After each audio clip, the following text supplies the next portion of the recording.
পানী, কেৱল পানী। পানীতে ডুবি আছে সমগ্ৰ অসম।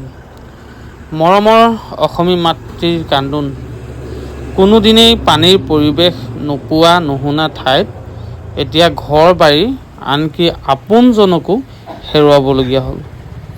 কি যোৰহাট, কি গোলাঘাট, কি শিৱসাগৰ, দেৰগাঁও, মৰিগাঁও, মঙলদৈ, ধেমাজি, ধুবুৰীকে ধৰি সমগ্ৰ অসম এতিয়া পানীৰ তলত। এয়া গোলাঘাট জিলাৰ পৰিৱেশ। ধনশিৰি নৈ বাঢ়নী পানীৰ প্ৰভাৱ বিস্তাৰ ৰূপ লৈ ধনশিৰিৰ আশে-পাশে থকা গাঁওসমূহ বানৰ কবলত। গোলাঘাট জিলাৰ ঢুলীয়া গাঁৱৰ পৰিৱেশ শোচনীয়।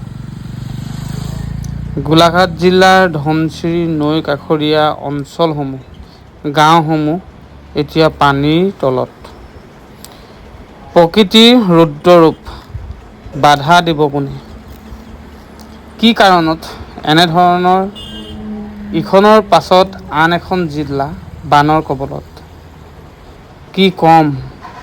ঈশ্বৰে সকলোকে ৰক্ষা কৰক তাকেই কামনা কৰিছোঁ। লগতে সকলোৰে যাতে সাৱধানতা অৱলম্বন কৰি চলে তাকে অনুৰোধ জনাইছোঁ।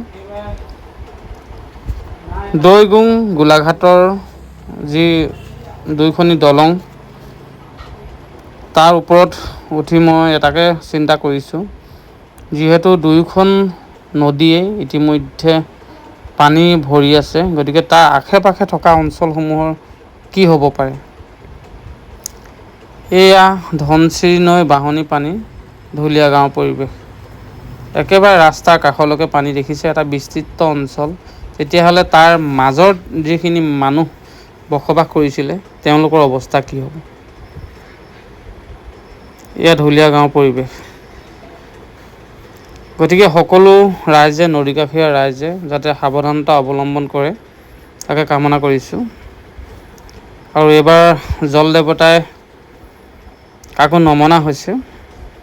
এখনৰ পাছত আন এখন ঠাই জলমগ্ন, জলসমুদ্ৰ।